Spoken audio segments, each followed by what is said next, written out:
கன்னியாகுமரி மாவட்டத்தில் தொடர்ந்து பெய்து வரும் மழை காரணமாக அணைகளும் குளங்களும் வேகமாக நிரம்பி வரும் நிலையில் பூதப்பாண்டி அருகே குளம் உடைந்து பயிர்கள் நாசமாயின.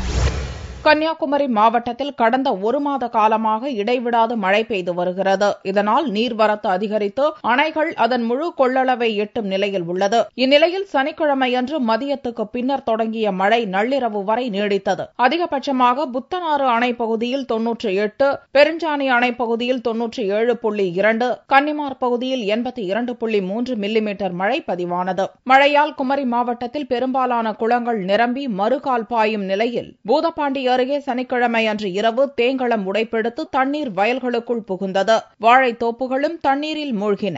வயல்களில் ஏராளமான மணல் தேங்கிவிட்டதால் பயிர் செய்ய இனி நிறைய பணம் செலவு செய்ய வேண்டும் என்று விவசாயிகள் தெரிவித்தனர். நேற்று பெய்த அடமழை காரணமாக அந்த மார்பளவுக்கு தண்ணி வந்து எல்லா செடிகளையும் ரொம்ப சேதப்படுத்தி அழிச்சிருச்சுங்க. எனக்கு 8.5 லட்சம் ரூபாய் இழப்பு ஏற்பட்டுள்ளது. தயவு செய்து ஏதாவது நிதி உதவி செய்து தந்தால் எங்களுக்கு மிக மிக வசதியாகவும் இருக்கும். உடைப்பை சரி செய்யும் பணியில் பொதுப்பணித்துறை அதிகாரிகள் தீவிரமாக ஈடுபட்டுள்ளனர். மணல் மூட்டைகள் அடுக்கி முதலில் சரி செய்துவிட்டு பின்னர் கட்டுமான பணிகள் மேற்கொள்ளப்படும் என்று அதிகாரிகள் தெரிவித்தனர்.